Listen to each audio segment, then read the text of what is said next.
Hello student, your welcome on math science 96 site. देखिए, आपको ये तो पता ही होगा कि कक्षा 10 की एनसीईआरटी गणित में से तीन प्रश्नावली जिसका नाम है दो चर वाले रैखिक समीकरण युग्म, उस प्रश्नावली में से एक्सरसाइज 3.2 चल रही है। 3.2 का तीसरा क्वेश्चन आज हम इस वीडियो के अंदर सॉल्व करने वाले हैं। क्वेश्चन 3 के अंदर 6 ऑप्शन है। इस प्रकार से आपको हिंदी में कुछ सवाल दिए हुए होंगे, तो इन समस्याओं से हमको रैखिक समीकरण युग्म बनाने हैं, फिर उनको हल प्रतिस्थापन विधि से करना है, ठीक है ना। और कोई स्टूडेंट यदि इस वीडियो को पहली बार देख रहा है तो इस चैनल को सब्सक्राइब कर लेना, बेल आइकन का बटन दबा लेना, ताकि मेरी प्रत्येक वीडियो का नोटिफिकेशन आप सभी तक पहुंच जाए, ठीक है ना, और आप भली भांति पढ़ सकें। तो देखिए, स्टार्ट करते हैं। क्वेश्चन नंबर 3 देखिए, निम्न समस्याओं में रैखिक समीकरण युग्म बनाइए। हमको 6 ऑप्शन दिए हुए हैं। 6 ऑप्शनों में हमको हिंदी वाले क्वेश्चन है, तो ये हमारे लिए समस्याएं हैं। क्या है? समस्याएं हैं। तो इन समस्याओं से हमको रैखिक समीकरण युग्म बनाने हैं, यानी दो समीकरण बनाने हैं, और उनके हल प्रतिस्थापन विधि द्वारा ज्ञात कीजिए। तो प्रतिस्थापन विधि से उनको सॉल्व करना है, ठीक है ना। तो देखिए, पहला पॉइंट आपके सामने है, दो संख्याओं का अंतर 26 है। दो संख्याएं हैं, उन दोनों संख्याओं में से, यानी एक संख्या है और दूसरी संख्या है, एक संख्या में से दूसरी संख्या घटा दें तो 26 निकल के आएगा। ऐसा कह रहा है ये क्वेश्चन कि दो संख्याओं का अंतर कितना है? 26 है, और एक संख्या दूसरी संख्या की 3 गुनी है। यानी दो संख्याएं हैं, उनमें से एक छोटी होगी एक बड़ी होगी, और उनमें से जो बड़ी संख्या है वो छोटी संख्या की 3 गुनी है। ये हम हमारे दिमाग से ही सोच रहे हैं। क्वेश्चन है, कह रहा है कि एक संख्या दूसरी संख्या की 3 गुनी है, तो बड़ी संख्या होगी वही तो 3 गुनी होगी छोटी संख्या से, तो उन्हें ज्ञात कीजिए। तो देखिए, उन्हें ज्ञात करते हैं। हाल देखिए, सबसे पहले तो देखिए, हम पढ़ क्या रहे हैं? दो चर वाले रैखिक समीकरण युग्म पढ़ रहे हैं। तो यहां पर हमको दो चर मान लेने हैं। दो संख्याओं की बात हो रही है, तो यहां पर हमको एक संख्या x मान लेनी है, दूसरी संख्या y मान लेनी है, ठीक है ना। सबसे पहले हमको यही काम करना है प्रत्येक क्वेश्चन के अंदर। माना एक संख्या बराबर x है, तथा दूसरी संख्या बराबर y है, ठीक है। हमने मान लिया, हमने माना एक संख्या x है तथा दूसरी संख्या y है। हमको प्रत्येक क्वेश्चन में ऐसे ही मानना होगा, ठीक है ना, x और y। अब यहां पर हमको प्रथम शर्त उठानी है इस क्वेश्चन से। तो प्रथम शर्त है ये कि दो संख्याओं का अंतर 26 है, ये प्रथम शर्त है। तो यहां पर हम लिख देंगे, अतः प्रथम शर्त से, अतः प्रथम शर्त से, प्रथम शर्त क्या है, उसी के अनुरूप हमको काम करना है। वो कह रहा है कि दो संख्याओं का अंतर 26 है, यानी एक संख्या में से दूसरी संख्या घटा दी जाए तो 26 निकल के आएगा। अब इन दोनों में से एक को हम बड़ी मानेंगे, एक को छोटी मानेंगे। तो देखिए, x को ही बड़ी मान लेते हैं और y को छोटी संख्या मान लेते हैं। अगर हम x में से y घटा दें, यानी x की जगह पर कोई संख्या होगी, y की जगह पर भी कोई संख्या होगी, तो यानी ये संख्या बड़ी होगी और ये संख्या छोटी होगी। अगर हम इस संख्या में से इस संख्या को घटा देंगे तो क्या निकल के आएगा भैया? 26 निकल के आएगा। तो यही काम करना है हमको, x में से y घटा देना है और बराबर में 26 कर देना है। x माइनस वाई बराबर 26, ठीक है। इसको दे देंगे हम समीकरण नंबर 1। प्रतिस्थापन विधि में जो समीकरण होते हैं उन समीकरणों का नामकरण किया जाता है समीकरण 1 और समीकरण 2, ठीक है ना। तो समीकरण 1 तो हम निकाल चुके हैं। अब हमको द्वितीय शर्त उठानी है। क्या उठानी है? द्वितीय शर्त। अब द्वितीय शर्त से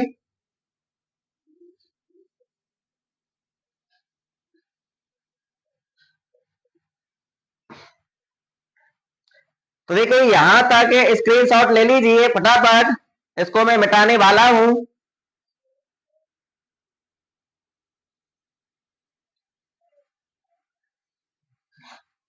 ले लिया होगा।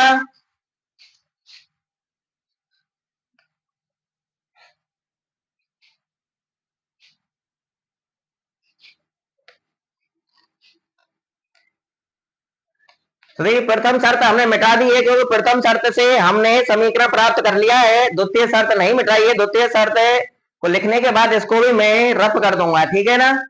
तो देखिए द्वितीय शर्त क्या है, एक संख्या दूसरी संख्या की 3 गुनी है। तो ऐसा कीजिए, एक तरफ तो लिख लीजिए बड़ी संख्या और एक तरफ लिख लेंगे छोटी संख्या। बड़ी संख्या क्या मान रखी है हमने, x, और छोटी संख्या मान रखी है y, ठीक है ना। x में से y घटाना 26 प्राप्त हुआ। तो द्वितीय शर्त देखिए, इसके नीचे ही ये कैलकुलेशन आपको करनी है। तो देखिए ये कह रहा है कि एक संख्या दूसरी संख्या की 3 गुनी है, तो बड़ी संख्या ही तो होगी 3 गुनी। तो 3 गुनी कौन सी संख्या भैया, ये 3 गुनी संख्या है, 3 गुनी बड़ी है। अगर हम इनको बराबर करना चाहें तो कैसे होंगे भैया, छोटी संख्या का भी 3 गुना कर दीजिए। जैसे एग्जाम्पल के तौर पर देखिए यहां पर मैं बता देता हूं, जैसे ये 6 है और ये है संख्या 2। 6 2 से कितनी गुनी है भैया, 3 गुनी है। 2 तिया 6 यानी 3 गुनी है। हमको ये दोनों बराबर करनी है, तो बराबर करने के लिए छोटी संख्या का भी हम 3 गुना कर देंगे, तो दोनों संख्याएं बराबर हो जाएंगी। 3 दूनी 6 हुई या नहीं हुई बराबर, आ गया होगा समझ में।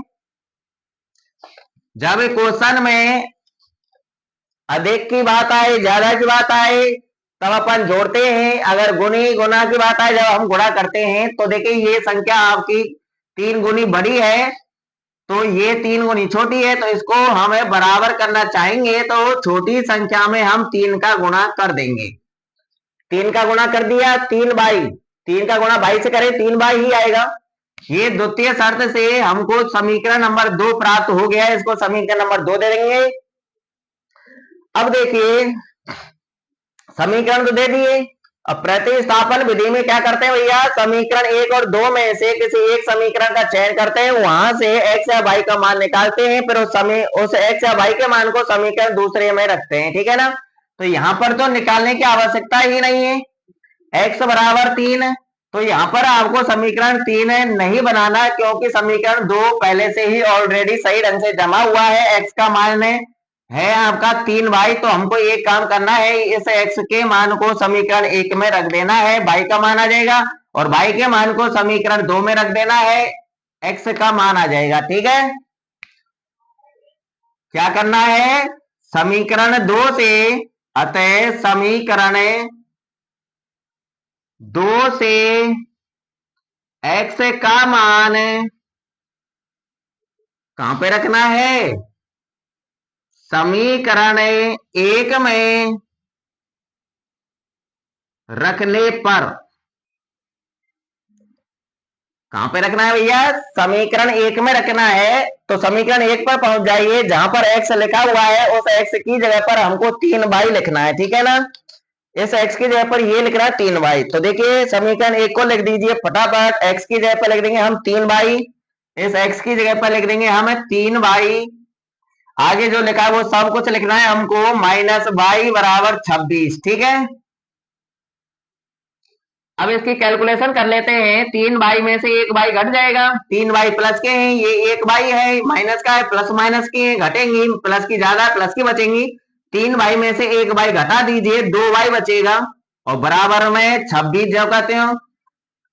अब देखिए हम y का मान निकालने जा रहे हैं, तो 2 को भी हटाना पड़ेगा, तो 2 गुणा में है, इधर जाएगा तो बटे में, तो y बराबर आएगा 26 बटे 2, और 2 का भाग 26 में देंगे तो कितनी बार जाएगा भैया, 13 बार जाएगा। कितनी बार जाएगा, 13 बार जाएगा। तो यहां पर हम लिख देंगे y बराबर 13, y का मान आ गया।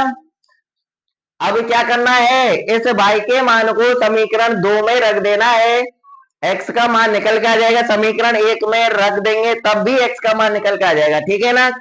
दोनों में से कोई भी एक प्रक्रिया अपना सकते हैं, या तो समीकरण 1 में रख दो, चाहे समीकरण 2 में रख दो, x का मान निकल के आ जाएगा। अब एक में रखने के बजाय अगर हम समीकरण 2 में रखेंगे y का मान, तो x का मान जल्दी निकल के आएगा, 13 का गुणा ही करना होगा। अगर हम y का मान समीकरण 1 में रखते हैं तो यहाँ पक्षांतर करना है, फिर घटाना है। देखिए इधर तो ये माइनस का इधर प्लस हो गया, जोड़ना पड़ेगा। तो इसके बजाय तो हमें समीकरण 2 में ही रख देते हैं। तो देखिए इसके नीचे की कैलकुलेशन में इधर कर रहा हूं। अतः y बराबर 13 कहां पे रखना है, समीकरण 2 में रखने पर कहां पे रखना है भैया, समीकरण 2 में। तो समीकरण 2 पर पहुंच जाइए। समीकरण 2 ये रहा, तो लिखिए x बराबर 3 गुणा में y है, गुणा का चिन्ह लगा के y का मान लिख देंगे। y का मान कितना है, 13। अब इनका गुणा कर लेंगे, आ जाएगा x का मान। तो 13 गुणा 3 करेंगे, 13 3 39। तो x का मान आया या नहीं आया, आ गया। अब हमको ये इसके नीचे हिंदी लिख देनी है, हमसे संख्याएं पूछ रहा है तो हम लिख देंगे यही हिंदी लिखनी है जो हमने ऊपर लिखी थी। माना को हटा देना है, माना की जगह पर अतः लिखना है। अतः एक संख्या बराबर 39 है तथा दूसरी संख्या बराबर बाई की जगह पर बाई का मान लिख देना है, 13 है। ठीक है ना। तो देखिए मैं यहाँ पर लिख रहा हूं, इसी प्रकार आपको हिंदी लिखनी है, यही हिंदी लिखनी है। माना हटाना है, माना की जगह पर अतः लिखना है। अतः एक संख्या बराबर, अतः एक संख्या बराबर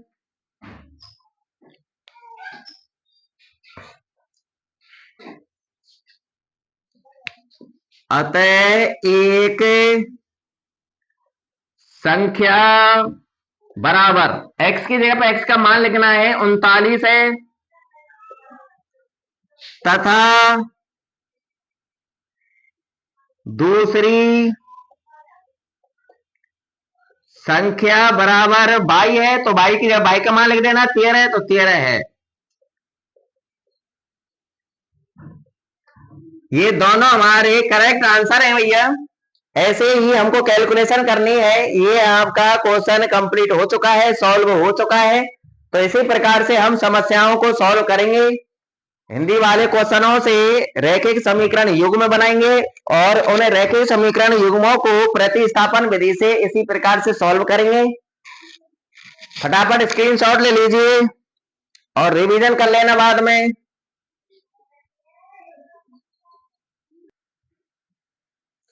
तो देखिए दूसरा पॉइंट आपके सामने। इस पॉइंट को कराने से पहले आपको एक बात बताऊं, इधर आइए, वीडियो को भैया लाइक कर दीजिए। तो देखिए क्वेश्चन है दूसरा पॉइंट है, दो संपूरक कोणों में बड़ा कोण छोटे कोण से 18 डिग्री अधिक है, उन्हें ज्ञात कीजिए।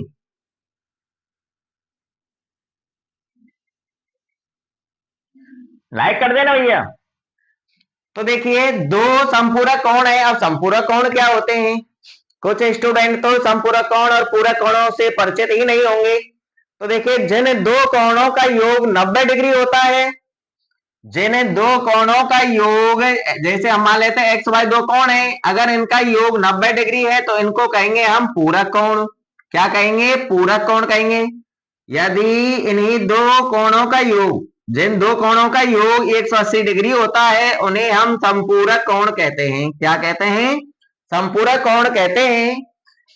आगे हो गया समझ में भैया, याद कर लेना। जिन दो कोणों का योग 90 डिग्री होता है उन्हें हम पूरक कोण कहते हैं, और जिन दो कोणों का योग 180 डिग्री होता है उन्हें हम संपूरक कोण कहते हैं। तो यहाँ पर संपूरक कोणों की ही बात हो रही है, तो उन दोनों कोणों का योग 180 डिग्री है। ठीक है ना।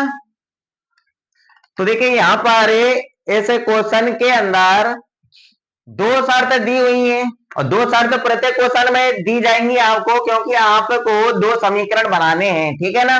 और उन दोनों समीकरणों को प्रतिस्थापन विधि से सॉल्व भी करना है। तो सबसे पहले हमें उन संपूरक कोणों को मान लेते हैं। तो संपूरक कोण में एक तो बड़ा कोण है और एक क्या है भैया, छोटा कोण है। तो हम मान लेते हैं, माना बड़ा कोण बराबर x है तथा छोटा कोण बराबर y। ठीक है ना। इस प्रकार से हमको मान लेना है, माना बड़ा कोण बराबर x तथा छोटा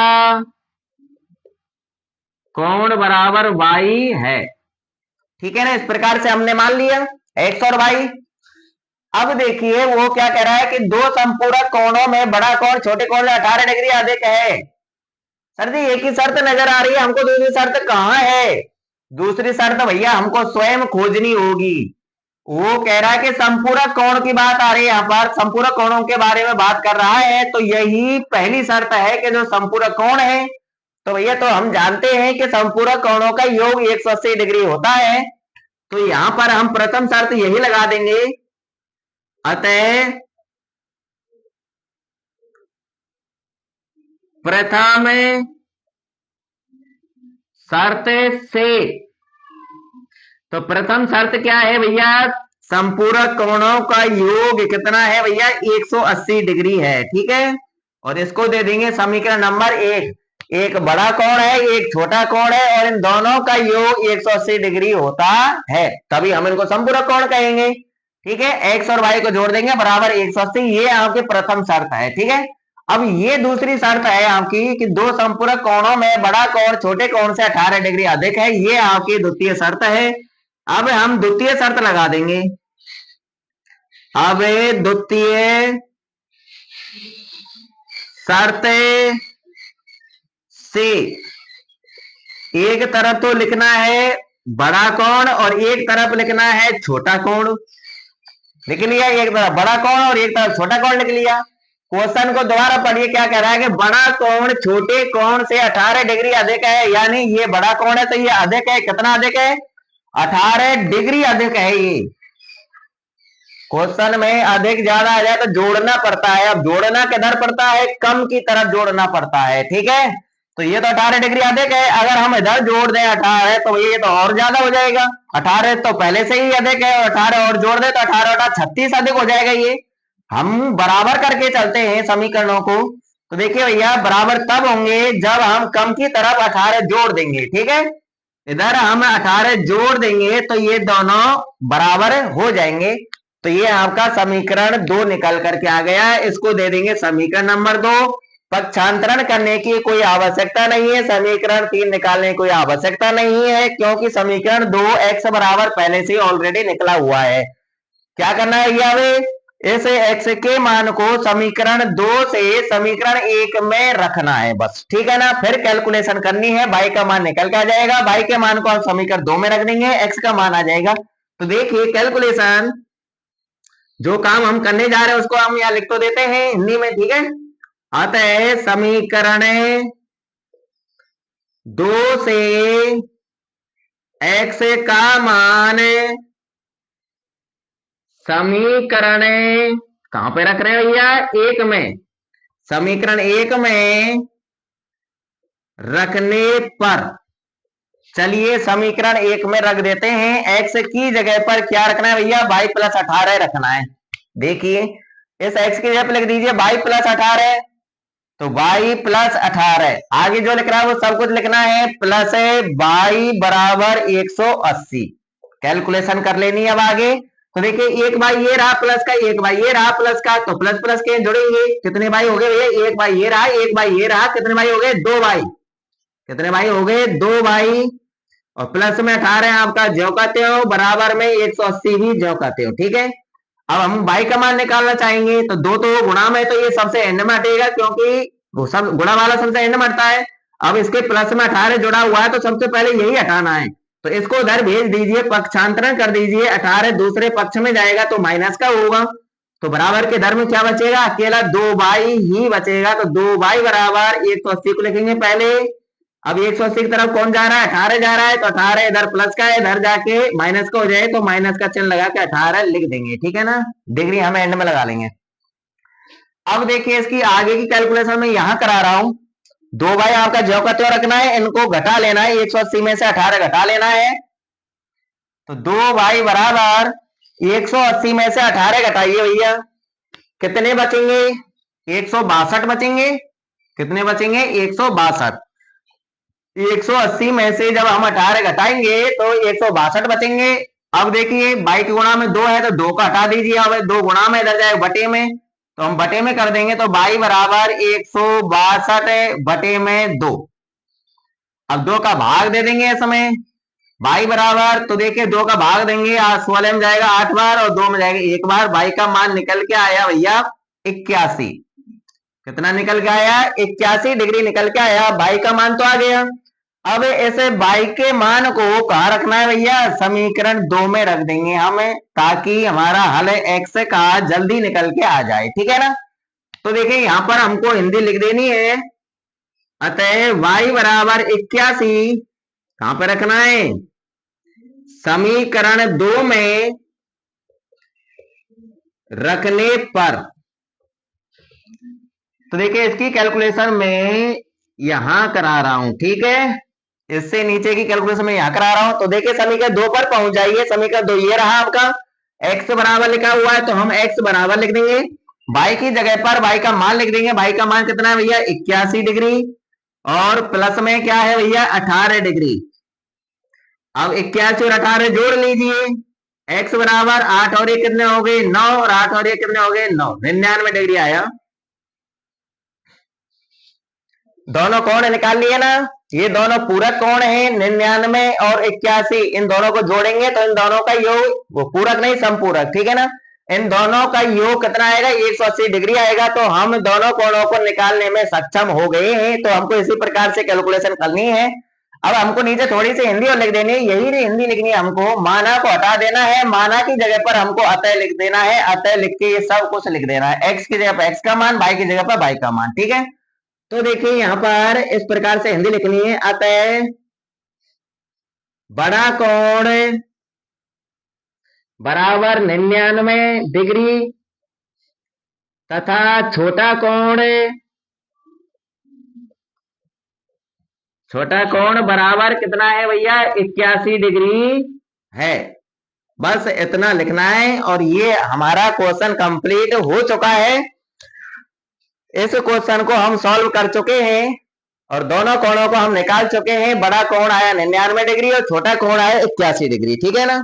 तो हिंदी वाले क्वेश्चनों को इस प्रकार से हम सॉल्व करेंगे। पहले हमें प्रथम शर्त से समीकरण निकालेंगे, फिर द्वितीय शर्त से समीकरण निकालेंगे और उन समीकरणों को इसी प्रकार सॉल्व करेंगे। एक समीकरण से दूसरे समीकरण में मान रखेंगे, फिर एक का मान निकल के आएगा, उस मान को दूसरे समीकरण रख देंगे और अगले का मान निकल के आ जाएगा, ठीक है ना?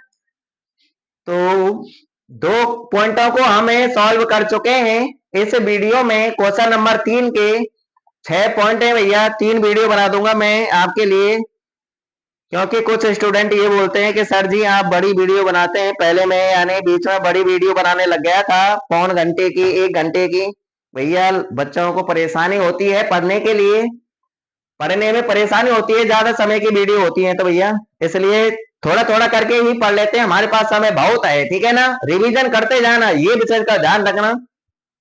तो चलते हैं, नेक्स्ट वीडियो में मिलेंगे। और अभी तक किसी ने चैनल को सब्सक्राइब नहीं किया है तो भैया चैनल को सब्सक्राइब कर लेना, बेल आइकन का बटन दबा लेना, ताकि मेरी प्रत्येक वीडियो का नोटिफिकेशन आप सभी तक पहुंच जाए। इसी चैनल पर हम गणित और विज्ञान का पूरा कोर्स पढ़ेंगे वार्षिक एग्जाम तक, ठीक है ना? और फुल नंबर लेकर के आएंगे। मेहनत ऐसी करनी होगी आपको कि यानी एक भी नंबर नहीं कटे, 100 में से 100 ही नंबर आए। 100 में से 100 नंबर लाने वाला मटेरियल मैं पढ़ाऊंगा आपके लिए। सिर्फ मेहनत करने वाला चाहिए, ठीक है ना? तो आप मेहनत करने वाले हो तो पढ़ते रहिए भैया। All the best. मिलते हैं नेक्स्ट वीडियो में अगले पॉइंटों का सॉल्यूशन लेकर, ठीक है?